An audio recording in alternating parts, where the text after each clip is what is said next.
Morning, everyone. Thank you for coming. I look forward to talking with you and answering your questions after we take a few minutes here to get you oriented to the project. All right. So imagine standing on a landscape right here in the continental United States where you can see 75 to 100 miles to the horizon with nothing man-made impeding your view. No cars, no telephone wires, no fences. But what you are surrounded by is pure nature, small mammals, grassland birds, ungulates of incredible variety and numbers. And imagine standing there and realizing that from a sheer size standpoint and as a wildlife phenomenon, this place is on par with Africa's Serengeti. Historians tell us that one very special spot on the northern Great Plains, just one, looked like this for thousands of years, up until about 1860. And this is what we're well on our way to recreating again on the northeastern plains of Montana. So I want to tell you a story about this special place because it has incredible historical significance. And as I tell you, I want to tell you how we picked it and also how we're going about the unfolding of this project. To get you oriented, I'll be mentioning the size a number of times we're going for this park or this reserve. It's about 3 to 3.5 million acres. That equates to around 5,000 square miles. Depicted by this green oval here, that's about the size of the state of Connecticut. For you Californians, if you put it in the Bay Area, it would reach to the foothills of the Sierra Nevada. I had to throw at least one international slide in here. A little west of London, beyond the cliffs of Dover, out into the English Channel. It's big. As I go through this, there are a few points I hope you will take away, 4 or 5 key points. And this is the first one, really critical. There are only 4 places left on Earth to do something at this scale. Only 4 places left, and all of them are shrinking as we are here today. They're being plowed up at the edges in order to grow food for us. We're working right here on the northern Great Plains, on the corner right on one of the 4 areas, right in this area here. As we go, the northern Great Plains are made up of portions of 5 states and 2 provinces of Canada, and we're working in the very best spot right there, and it's best for a number of reasons. One, unlike other areas, it has not been plowed up yet. The sod, as we say, is still right side up, and I'll tell you more about why that's so important. There's a wildlife history here that didn't exist anywhere else on the Great Plains. We'll talk about that as well. There's an opportunity to not have to buy all this land to put together all these acres, only a small sliver of it, and use it as glue to bring together existing wildlife-oriented lands. And the demographic changes are important. For a variety of economic reasons, people have been leaving this area steadily for over 100 years. These conditions and others make it ideal to build here. Now, as you fly over the rest of the Great Plains, this is what you tend to see. It's very fragmented and chopped up and under cultivation, growing food for us. Now, that makes a lot of sense. Our species is slated to go from around 7 billion now to about 9 billion in not too long. You have to grow that food somewhere. But our contention is there's one very special spot left, this place we're talking about, that has not yet been tilled up, that's got an amazing history, and that we should save this for future generations and put everything back that used to be there. Now, the interesting thing, all these animals here, we talk about the wildlife history. Now, how do we know that these and hundreds of other kinds of species used to be there in these big, big numbers? So to follow that story, first we have to go back quite a ways and understand the effects that has been on North America over the thousands of years. North America has been subject to a variety of ice ages, I know, you know. The last one was called the Wisconsin Glacier. It came down about 13,000 years ago, not quite that fast, but I'm in a hurry. And when it pulled back, it pulled back all the topsoil and left a very hard scrabble area called the Northern Great Plains. And that's right where we're working up there. So we can go out on the Northern Great Plains, and we're seeking evidence of these animals and more. Using archeological techniques that are very common today, we can go back in time and find examples of what people were using, and and also carbon date organic material and find the bones and remnants of these animals right in conjunction with people living there. We can drive further back, find different artifacts, different testing, and go all the way back, in fact, to the very front edge of that glacier just as it receded about 10,000 years ago, before bow and arrows were developed, before even atlatls, when people were still hunting with thrusting spears. That's what that point is.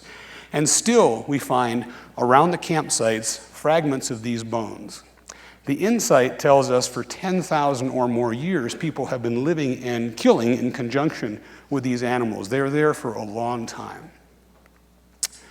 The first time people started writing about it, actually, where we can have actual history, we don't have to do archaeology, but we have written records, is the French fur trappers from the Hudson Bay Company in the late 1700s. We have their journals telling us when they hit this particular area here. Lewis, this trail you're seeing here is of Lewis and Clark. In the early 1800s, they walked and paddled 4,000 miles round trip. They were a 40-man military expedition looking for a commercial waterway to the west coast. And what was very interesting, they took copious notes. They were told to do so by the president. And when they hit here, their journals changed remarkably. Here they wrote back to the president, Thomas Jefferson, and said the physical beauty of this place is absolutely astounding. But what's really unique as compared to anything else on our journey is the wildlife we found here. Bighorn sheep on almost every cliff. Thousands upon thousands of elk every day we see being followed by the ever-present packs of wolves. Grizzly bears sometimes attacking us every single day as we go through here. And the bison in such incredible numbers, they sometimes impede the progress of our journey. Well, these fantastical journals inspired other people to come out and see this for themselves. People like the famous American painter George Catlin. He came out 20 years later, based on those journal stories, to see, and interestingly, he painted many pictures here. Interestingly, he was the very first one to call for the establishment of a nation's park. Even Europeans were coming essentially on safari to America's Great Plains based on these incredible stories.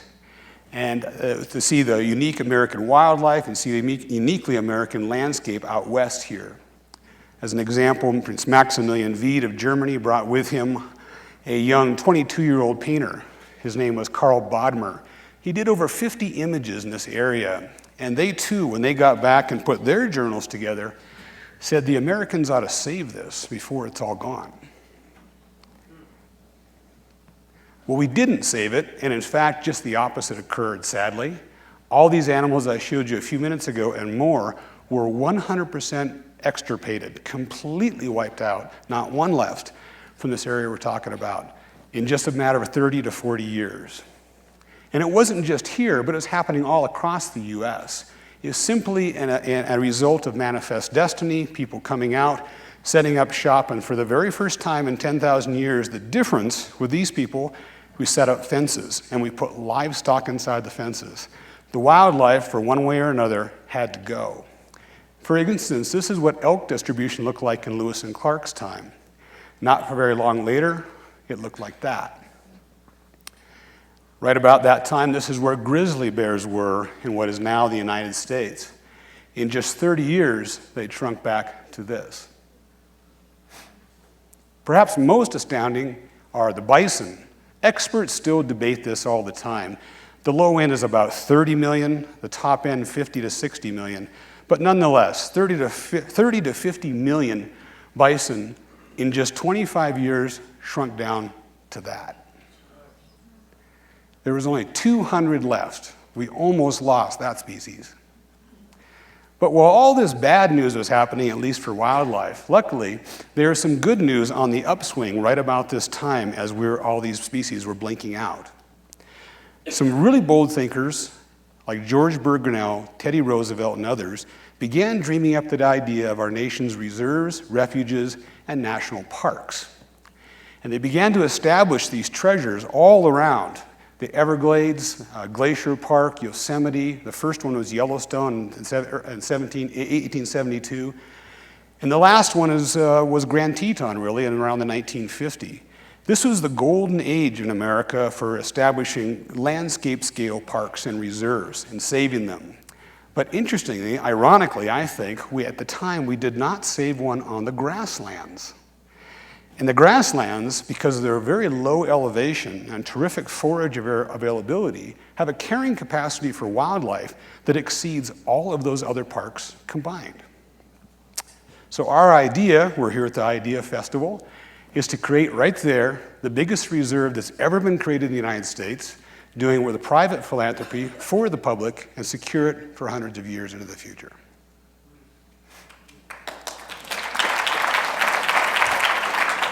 This is excellent. I'll stop now. I better tell you a little bit of how we're doing it so you can believe it's going to happen. I did work in Silicon Valley for about 20 years, traveled around the world working with industry, helping organizations go faster, smoother, better, more efficient. And focus is one key thing you have to think about when you're doing that. So we are very, very focused, my staff, our board, and ourselves. One, the habitat accumulation is extremely important. You have to put the landscape together and have that to work with as a canvas, essentially. Once you get that, it has to be remodeled from its current use to what we want to do, which is emphasizing biodiversity value. And this is tempting to wait till later, figure out how people fit into the equation, but we want to do it now and stay very focused on it and learn as we go. So the human element is very important. So let's take these one at a time. The land accumulations, it's really important to understand land ownership patterns, and they're very complex in the West. This is just a picture of Montana for those of you who aren't for the US. The colors are important. The light gray is private land. The brighter colors are different kinds of public lands, and we're working right up here. There's that Connecticut size or Serengeti size piece of land up there. So as we drill in a little closer, you can see that we actually went for the most complicated place possible, and that was by intention, because it's less expensive to work here for one reason. Our model is to buy up about 500,000 acres of this white land, the grayish land there, the private, use it to like glue or mortar to pull together the existing chunks of public land, over time take down thousands upon thousands of miles of barbed wire fence and create one seamlessly managed reserve. Zooming in a little closer and simplifying the colors here, the light gray or white is the private, and the rest are various forms of public. There's that oval. Of course, the park's not going to look like an oval. There's no way it would come out like that. To date, though, we started buying land in 2005. We've done 13 property deals so far, one after another. This is what you see, a snapshot in time right now. We have 272,000 acres so far. We've raised about $60 million from scratch when we started to do this. We have a long ways to go, and we're on a pace of adding roughly 35,000 acres a year to this model, looking in the rearview mirror. We can speed that up with more funding, as any project has. Really, the money is the fuel for us now. Now, there's no way the reserve is going to look like this. It's conceptual. It's more likely to look something like this. It could be 2/3 south of the Missouri River. It could be 50 miles to the west or not. It all depends on who sells to us. We work only on a willing seller, willing buyer, private property basis. So we wait for people to call. We start to do the deals. But the current situation that has existed for the last 3 or 4 years is more people have called and are stacked up in the pipeline than we can address from a funding standpoint. And we think that'll continue for quite some time. So a couple of important things to take away from this. One, actually, let me go back a little bit. In terms of affordability, people ask 500,000 private acres. This must be an extraordinarily expensive project. Well, think about some of the things that are going on in America today. A big city performing arts center can cost $500 million. The wing of a new hospital can be $600 million. Sports stadiums, just in the last 3 years, the Dallas Cowboys, Cleveland, Minnesota's going to build one. Each new football stadium comes in at just a little over $1 billion. They last about 25 years, by the way. This project, with all the endowment, all the operating costs over 20 years of construction, and all the land purchase expenses, total $450 million. Another way to look at it, the biggest reserve ever created in the United States is going to cost a little less than half of a new football stadium. So a couple of key things here. Another point, I said before, there are only 4 places left in the world. I want you to remember that. Second point is the land accumulation. We figured the model out, and it's going well.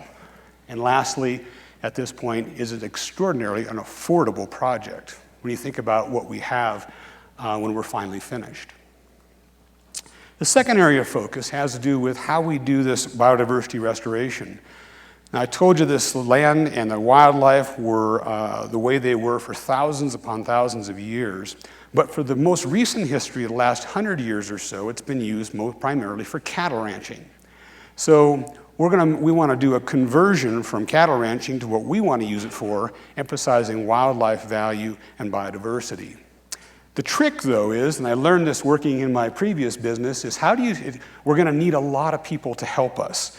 Universities, scientists, conservation organizations. How do we get them to see this project all through the same lens and use the same language as they begin to take a look at how we move in the direction we want to go? There's a number of conditions that are important. I'm sure you know this too. One thing that causes alignment in people is having a clear vision. What's the destination? What's the desired outcome? We're very fortunate in this project in that we know exactly where we're going.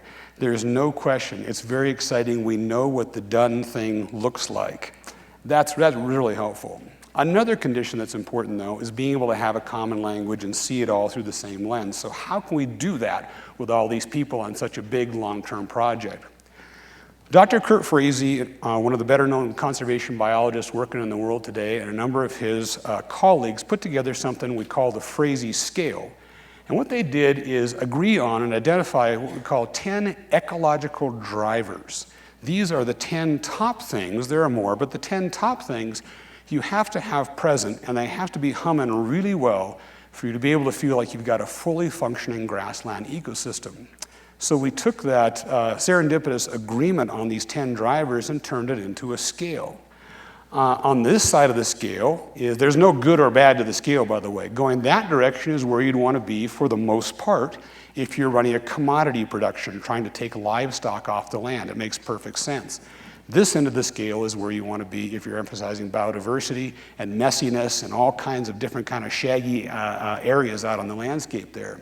For instance, number 3 with fire. If you have livestock, you tend to want to suppress fire for the most part. You know, why burn up grass that could have gone into your animal to make it weigh more at shipping time?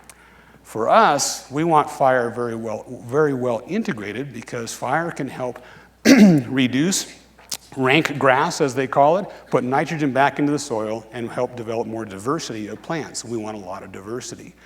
Predators, of course, number 8. It's justifiable that around the world it's easier if you don't have leopards and cheetahs, in our case wolves and grizzly bears. It makes it more complicated to run a livestock operation when they're present. But for us, we want those big top trophic predators because they fill out the entire menagerie of wildlife we want on the landscape.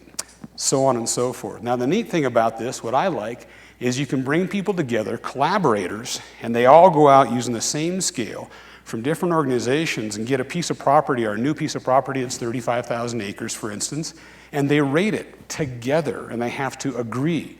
So they go out and say, what does this property look like, and let's create a baseline. So here's how the scoring goes. They give it these kinds of scores. 3 on numbers of herbivorous mammals. Habitat fragmentation, they get to 2. And remember, we want to be this direction. We want to get 6 and 7s. So 1, it gets everybody aligned on the baseline, and 2, it keeps them aligned as we think about how do we begin to move the needle year by year on this particular piece of property. It works very nicely. This particular place, obviously, scale 7 on 10 items, you can get possible 70. We get a 28 here.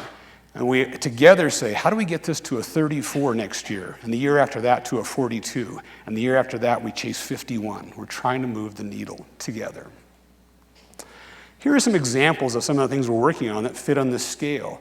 The very first one was vegetation. Sometimes, not all the time, sometimes we'll get properties that have been a bit overgrazed for a variety of reasons. So we take a look at year 1, take some of that unnatural grazer off, lower the stocking rates, perhaps replace it with bison, and hopefully we start to see some early gains.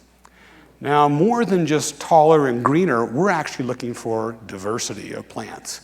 If we were in a room, an area the size of this room out on our prairie, you'd expect to see 350 to 400 species of grasses, forbs, mosses, and small woody plants.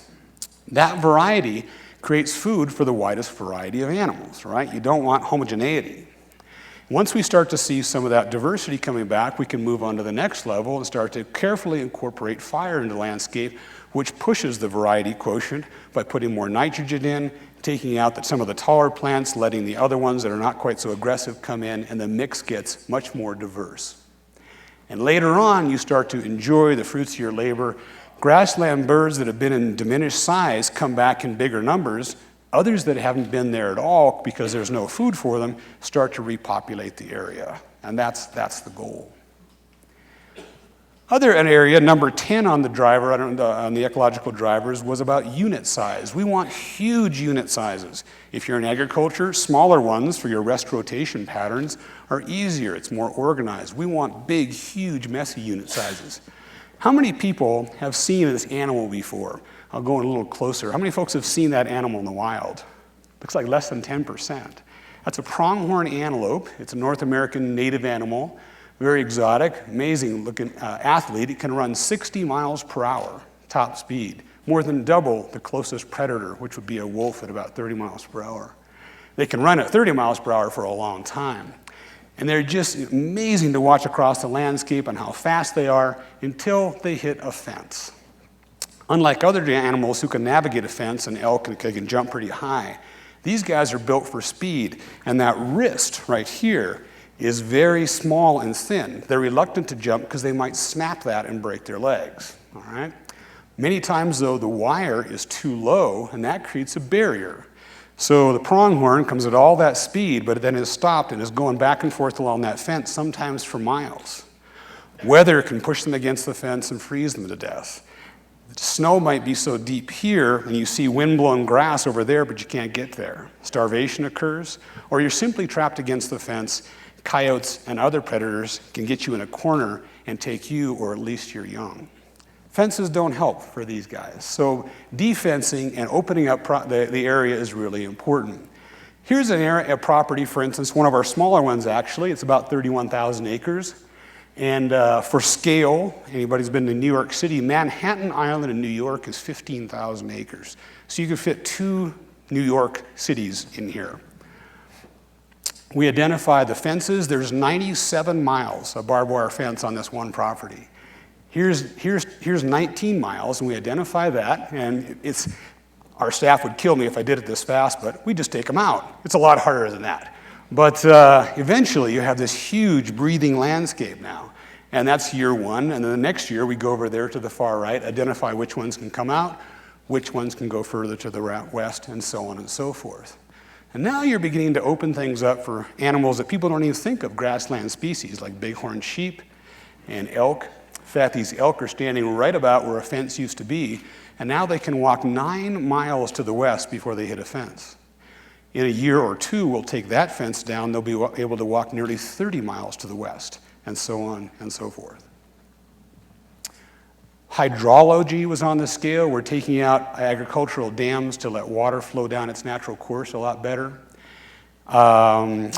Reintroduction of native herbivores. This is one of the most fun projects for me. These little guys, they're about 300 pounds. That one right in the middle there, he'll grow to 2,000 by the time he's a big bull. They come from Elk Island National Park in Alberta. To us, probably the best source in the world for bison. They can only grow to 450 animals, and that's it. They have to get rid of them. They come to us because we're going really big. They have the best genetics we can find anywhere in the world, and they have no disease, unlike other places like around Yellowstone Park, etc. We add them to our growing population, and our first target, in not too long in the future, is 10,000, making it the largest bison herd anywhere in the world, more than 4 times the biggest existing one now, which is Yellowstone. Top predators. We cannot load them in trucks and bring them in like bison. It's not just because they bite, it's illegal. But we want them back for sure, but we can't help them at all. They have to get back on their own. But our observations and working with the Fish and Game and understanding how the movements are happening. You can just read it in the newspaper, actually. Wolves are coming up from what is Yellowstone Park. That's Yellowstone Park right there, heading our direction, moving from mountain range to mountain range. They're not very far away. It's pretty obvious where they're headed. We think they'll get there. Grizzly bears are coming from a terrific success of regrowth in the Rocky Mountain front and are now moving back onto the prairies, following the rivers, the Sun and the Missouri River, and getting closer and closer to the reserve each year. So a couple of things to take away from this point. 4 places left in the world. It's affordable. Land accumulation is going well. But we had to figure out a way to allow for a lot of collaborators over many, many years, over a huge landscape, to work effectively together. We figured that out.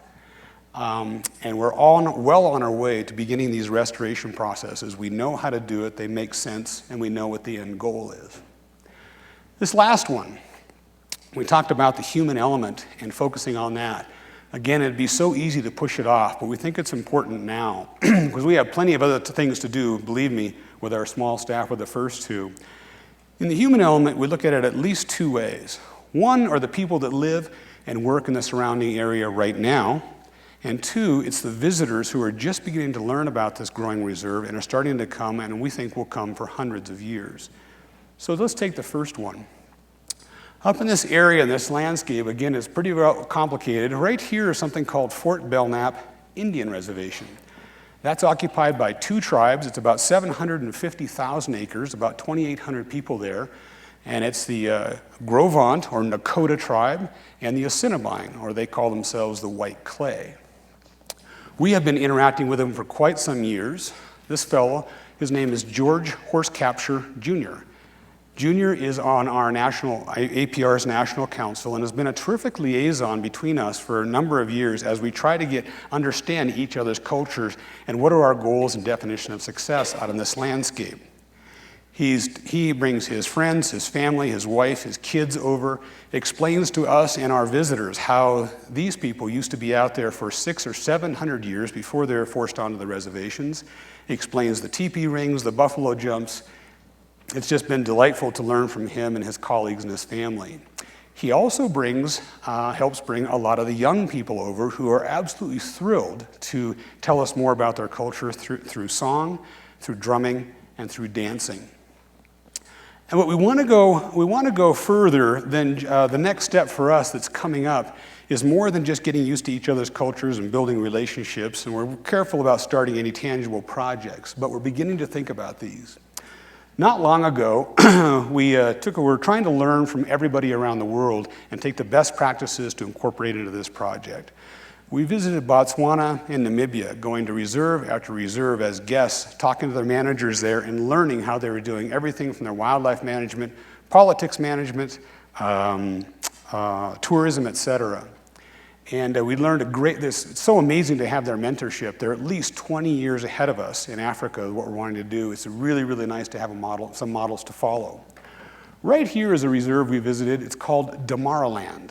Damaraland, interestingly, is the same size as Belknap, about 750,000 acres, the same number of people, and sadly, oftentimes the same bleak prospects for the kids that are there.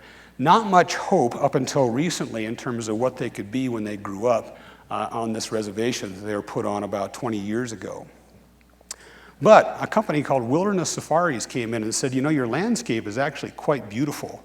And there used to be a lot of wildlife here. Perhaps we could get it back and you could start some tourism and that kind of thing.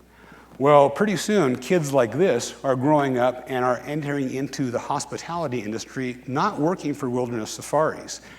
After a 10-year period, they own 90% of the camp, and Wilderness Safaris mostly demands it's a woman-owned business, which I think is pretty interesting and working very well.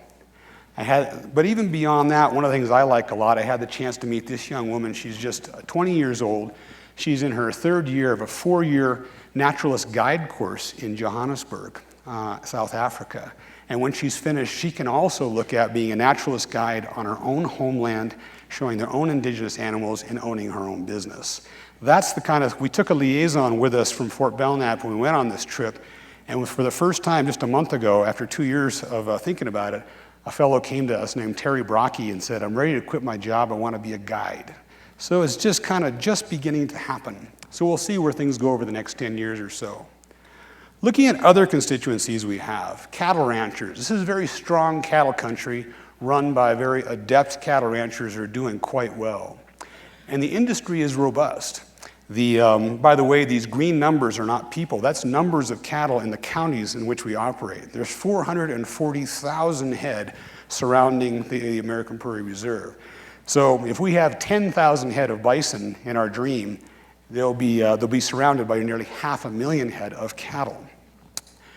Prices are high, shipping volume is at an all-time high, but unfortunately, it's the only industry in town. And as you know, if you don't have diversification, it gets a little bit dangerous in terms of sustaining communities. Mechanization means there's the same amount of cattle going off, but you need less and less people to do it year by year. Since 1915, the population decline in these counties has dropped by about 10% per decade and continues today with no end in sight because there's only one industry. Now that industry is a good one and the people are doing very well. We intend not to try to replace it at all, but we hope we can in some small way add some diversification to an industry that's probably going to be there for another 100 years or more. As an example, our direct economic impacts, we buy fuel there, we do our banking there, we hire a lot of local contracts for fencing or defencing, whatever. By four-wheelers, tractors, trucks, everything. And as you can see, it's going up every year. Even as a nonprofit, we pay the exact same taxes that a for-profit pays, so we help with the tax base as well, and you can see where it's going.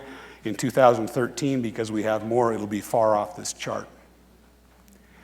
But we want to do more, like with the Native Americans, rather than just be there and coexist and not be a problem. We want to see if we can push it a little bit. Our first idea for that, we just started about a month ago.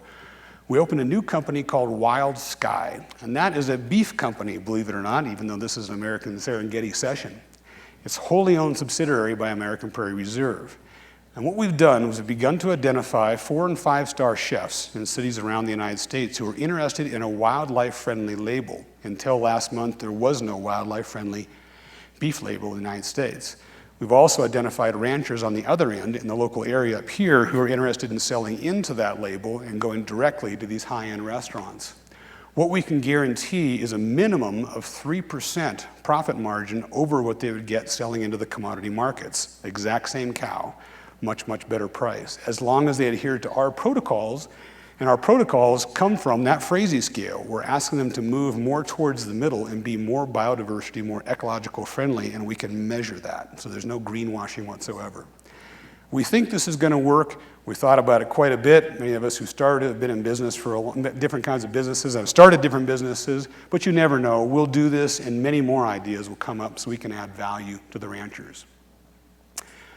Looking at the visitors, we're very interested in all kinds of visitors from all over the world. So we went ahead and built our first campground. It's become very popular. It's right out in the middle of this wildness. We've taken down all the fences around it so the wildlife can come right through. People are enjoying it very much. It costs $10 a night, if you're wondering how extravagant it is. And what's cool about it, just like Yellowstone, our 300 bison can come through like ghosts right in the middle of the night, which is pretty exciting, depending on your point of view. But so people like this quite a bit. So these are people on self-tours. In the mid-range, we're bringing in people on more organized educational things, folks from Audubon, maybe the Wilderness Society. And here's something, for instance, National Geographic developed called a BioBlitz that they do all over the world. Citizen scientists come from all over the United States, and for 48 hours, they stay up all night too. They spread out and look for every sign of life. They take a picture of it, or bring it back if it doesn't bite, and catalog it, and we figure out what they found. In this particular BioBlitz, they're just totaling it up here, they found over 460 species of life. Nematodes, bugs, grasshoppers, snakes, elk, everything. We want to help people go around and be able to navigate themselves, and so we put a lot of signage, how far things are, what kind of a four-wheel drive you have to have, how you can get back, those sorts of things. And really important to me personally is the interpretive nature. I've had a good fortune to be able to go all over the world, visit wildlife areas, but also music halls and museums in all continents. And what I want it to be like is all range of ways to learn, from static signs like this one that's explaining the ecology of our prairie dog town, to 200 or 300 downloadable 6 to 7 minute podcasts that'll tell you the stories of Lewis and Clark, of the geology, of the archaeology, of the Native Americans, of a rabbit, of a bison, etc. You know what it's like when you walk inside the Met in New York and you put those headphones on and there's a gorgeous picture, but you don't know what it is. 4 minutes later, it's come alive because of the story that's been woven to complement the visual experience. That's what we want to do. We also learned in Africa, they've really got the formula down for bringing people in and making a very exotic, romantic experience. So we've also started that up as well. Frequently, we'll begin by coming in on the Missouri River, and people experience in very small groups and quiet. People experience almost like being in a Karl Bodmer painting. It's really amazing to come here because it hasn't changed for thousands of years. So they get used to being out here in the quiet, in the dark skies at night where their cell phones don't work, which is terrific. Can't connect with the outside world. And eventually, after a few days and nights on the river, we bring them out onto the prairie. And so they can see the grassland situation as well. So those are tents. They're coated canvas tents, but tents nonetheless, actually yurts that can withstand winds of over 100 miles an hour, because we get those not too infrequently. However, inside these tents, they're more comfortable than many tents. So people who don't want to lie on the ground and have bison stepping on their tent can be inside and feel pretty protected. And we'll have s'mores and things like that, but they also get to eat like this. In fact, we were just there a few days ago before we flew down here. It's quite nice. And that thread count is really important, as many of you know, right?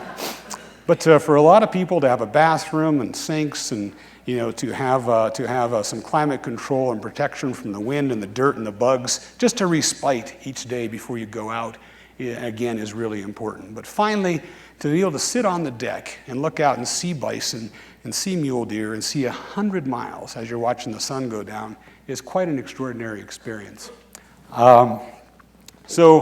What we're wanting to do is have people come out and realize most people don't know this place exists in the United States anymore, something this huge, something this dark at night. There are no lights. Something this quiet and romantic.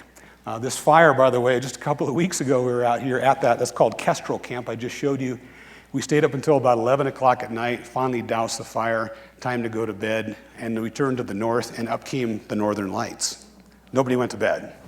It's an amazing experience out there sometimes. So a couple of things to take away from this piece is we're thinking both about the people in the surrounding area, making sure over time we provide benefits to them. It will take time for sure, but also thinking about, like those national parks, 100 years from now, 200 years from now, what are the experiences we want people to have, and begin practicing and designing and trying things out now. I think one of the things that's most interesting to me is I think Richard Louv may have actually spoken at Aspen, I'm not sure, but he's the guru of nature deficit disorder. The idea that we're all spending too much time inside, plugged in, wired up, and are more and more distant from nature, and that diminishes us as a society. We hope that in some way this can be just the opposite of that, and we're thrilled to see how kids respond to what we have out here. They like the big stuff, the bison, the elk, whatever they might see, but it's really interesting. They go down market and they like the smallest things they can find, particularly things they can pick up, and the more they wiggle and the more slimy they are, the better. But when their cell phones aren't working, their iPods have died because the batteries can't get plugged in, the real naturalist comes out. I was here last year with Ed Wilson. E.O. Wilson is on our Science Advisory Council. And this is Ed talking about why it's important for kids to mess with things. It's very valuable to see other forms of life, and I'll say more, handle other forms of life. Not just walking along and seeing something pointed out to them, but walking along with a butterfly net and whisking a butterfly up and taking a close look. Awesome. Butterfly. Kids have to mess up nature just a little, and they need to participate.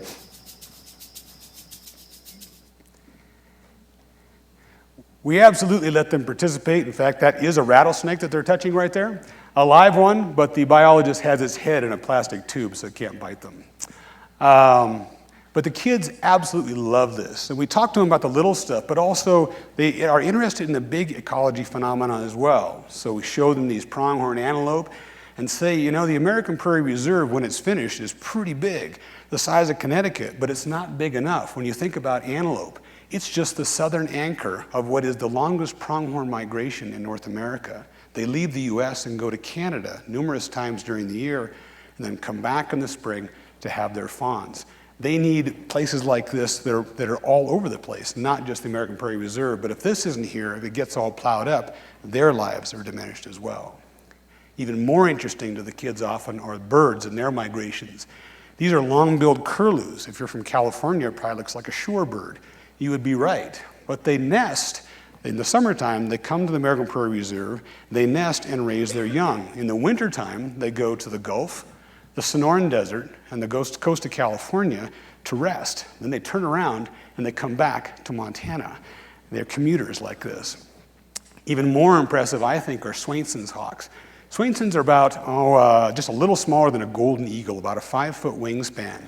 Unbelievable flyers. Similar to the curlew, they nest up here, but they go even further, 7,000 miles one direction to the tip of South America, turn around and come back, a 14,000-mile round trip. They need big spaces on either ends of the Americas. If we lose one, and this one is shrinking right now, being plowed up, not good for that species. So the kids take terrific delight. Again, the naturalist in them comes out. They enjoy listening to our scientist and interpreter. They even, helping us build trails and things like that, or just spending time with their families out there. It's very rewarding for us. My kids have been going out since they're this tall. They're all graduated and gone in college now. But one thing I always liked was how it opened up their senses, not just sight and touching something, but their hearing too. And learning how to hear in a quiet place. The sounds of the prairie can be very instructive as well.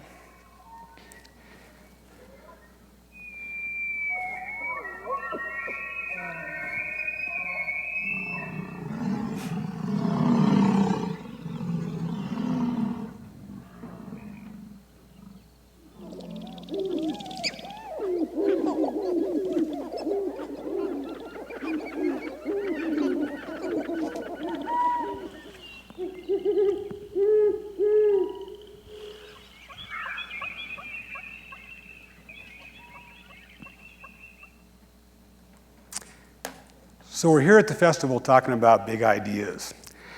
I think big ideas become really fun when movement begins to happen. You get the sense that the vision could actually be realized. I think this idea is on its way, and I think this vision is definitely going to happen. The habitat assemblage is going very well, and importantly, the entire project is extraordinarily affordable when you think about what we'll have as a society when it's done and how long it will last. We've developed a mechanism to enable, no matter how big it gets, a constant alignment of purpose and coordinated action amongst our growing group of collaborators. And the human element, as I said, is a key component for us. We believe that over time, people in the surrounding area, including cattle producers, including Native Americans and others, will experience real benefits, real value for living due to the existence of this reserve. And visitors hundreds of years from now will recall their experiences here as some of the most memorable of their entire lives. That is our goal.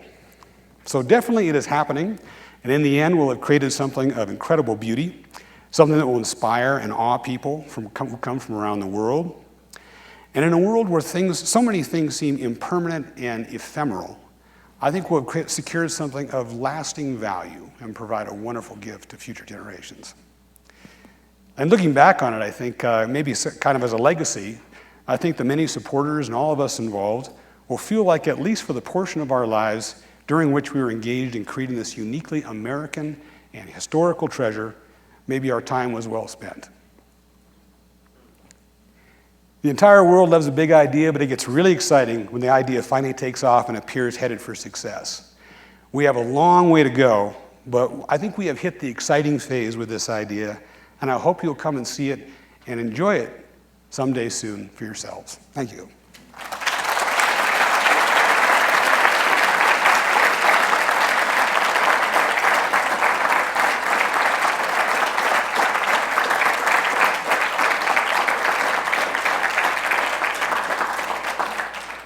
I think we have just a few minutes for some questions. I'm glad to take them. I don't know if we have any microphones. Do we have any mics? Here's one right here. Thanks. How are you going to finance it permanently for its maintenance? And is this the eventual name of the project? Thank you. How do we finance it permanently, and is this the name? Baked into that $450 million is a $115 million endowment. It's being financed all private philanthropy. And the name, in fact, is a placeholder until someone wants to give us the entire price of the reserve and name it for themselves. We'll stay afterwards if you want to talk about that. No, quite seriously, it's a placeholder. It's getting us there. We needed a website. Seriously. Yes. Has Ted Turner embraced your idea there, and is he one of the supporters? Ted Turner has a thing called the Turner Endangered Species Fund. His scientists are top-notch, and they've been supporters of us for a long time. Turner himself is busy with other enterprises. His bison is a production thing for Ted's Montana Grill. It's a livestock operation. Ted himself is a terrific ecologist and does a very good job of restoring ecosystems, but we're not matched up on this project. Yes? This sounds like a perfect national park. Yeah. I belong to the Nature Conservancy, and it sounds like this is something that the Conservancy would be very interested in. Do you have any relationships there, or with the idea of making this into a national park? With Wildlife Conservation Society, World Wildlife Fund, National Geographic, and other organizations, now that we're getting into the restoration phase, of which they have lots of work, have done lots of work, more and more people are coming saying we want to be a part of that. I can't speak to Nature Conservancy specifically. They have lots of going on worldwide, a terrific restoration organization itself doing great work all over the world. I would expect we would intersect at some point. It's not on its way to a government-owned national park. We think a public-private partnership is the best way to go. When we're finished, though, we'll be the smallest player. 500,000 acres of deeded land gluing together 2.5 to 3 million acres of public land, mostly Bureau of Land Management land. But we think that yin-yang combined ownership is good. If all of a sudden, 100 years from now, we decide we need to drill in that area, they have to deal with the American Prairie Reserve, which is a huge landowner. There's a bit of a checks and balances there that slows down any fast things like let's plow it up and grow food for an immediate need. Thank you.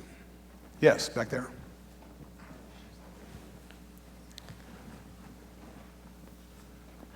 Thanks. For your reintroduced species like bison, what's your long-term strategy for maintaining genetic diversity? Thank you. With a lot of using bison in general about genetic diversity, it's a race to get to a minimum of about 400 animals. From now until about 400 animals, what we've had to do is we've had to carefully pluck out the most prolific bulls that are spreading themselves around too much. But they're happy. Some are in the Bronx Zoo. They get fed every day. They don't have to worry about predators there. But we're close to 400 animals now. Seriously, we've had to pull out about 6 bulls. We dart them with carfentanil, take blood tests of the calves, and we backtrack and figure out who dad is. If dad is has too many progeny, he has to go away. Some are in Colorado, one's at the Fish and Wildlife Service on display. So they're living very happy lives, but they're retired. Once we hit 400, it's clear sailing. Thousands even better, but we've managed that very carefully. Yes, right next to you. And then in the back. In addition to your voluntary acquisition, are you talking to the ranchers about land trusts and dedicating their properties pending acquisition? Yes, we indeed are. For now, 13 properties so far, they really wanted the cash because the cash for their property finances their next dream, and they want to live their dream now. Now, we do life estates where we purchase from somebody, they don't want to go anywhere, and they can live for the rest of their lives. We have not yet hit someone who actually wants to donate it for a tax deduction. So far, no one has found that to be a tax advantage. But we bring it up each time. I think it'll hit sometime. It's a great idea, we just haven't hit the right seller. Yes, in the back. And a few more in the front here, too. You're encouraging the reintroduction of big predators. Yes. How does that go with your cattle raising neighbors? At the moment, You know, the good news about people is we agree on most things. And some things at the edges, we can agree to disagree. And I think they would rather not see, frankly, wolves and grizzly bears come back. It makes life more difficult, and it took them a while to get rid of them. But we're using private property rights and deciding what we'd like to do ourselves. Again, we're not loading them into trucks. They're coming back on their own. And I think, though, in my travels in Namibia and Botswana and other places, I see cattle ranches where they've never not been with predators and they've learned to live with them. I think what has happened here is we've had a 100-year absence and ranching practices have developed sans predators. We'll have to go back to what it was like for hundreds and hundreds of years. I think it can be done. There are good models around the world to copy. Yes? Are there any models around the world for ranching without fencing or doing anything else to increase the integrity and connectivity of landscapes? There definitely is. In Australia, in South Africa, and other areas, people are trying lots of different things. Alan Savory's rest rotation method has been the way to do things from the 80s and the 90s. But even the BLM is now beginning to question whether rest rotation is the best way to go, or in fact, wide open, big units is a better way to go, both for offtake and production of meat with cattle or sheep, and for and getting along with biodiversity. So it's a moving target, but I think moving in the direction of more experimentation of bigger spaces. When you allow the water to return to its original sourcing, Yes. how will that affect the ranchers and the people around? Because often, you know, water was drained and managed so that it could irrigate ranching. So I'm curious as to how that works. One, we're only doing it on our own property.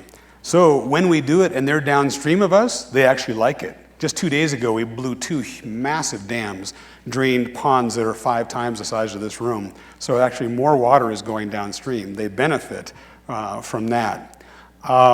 We're not doing anything on anybody else's property, just our own. Last one in the back, and tell me when we need to go too, so. Okay. We have one more question while we're waiting for him to ask this. I know people are going to have more questions. My colleagues, Allison Fox and Dick Dolan, are here. They are essentially interchangeable with me. If you want to text us and say, I'll meet you at the bar, we love that kind of text.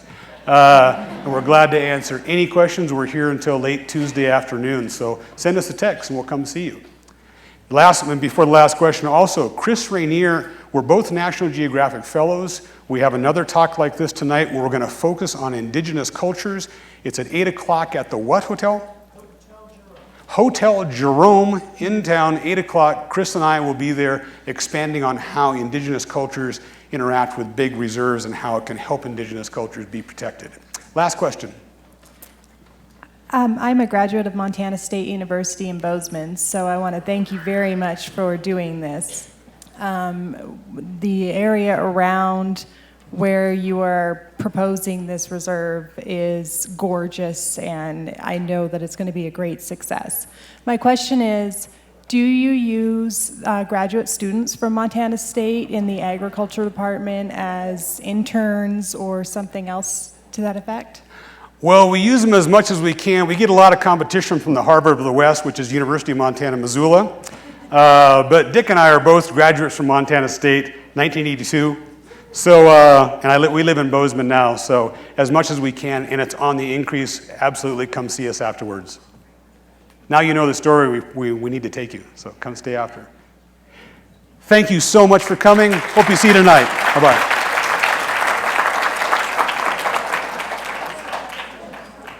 Thank you. I'd love Thank to you. clone you.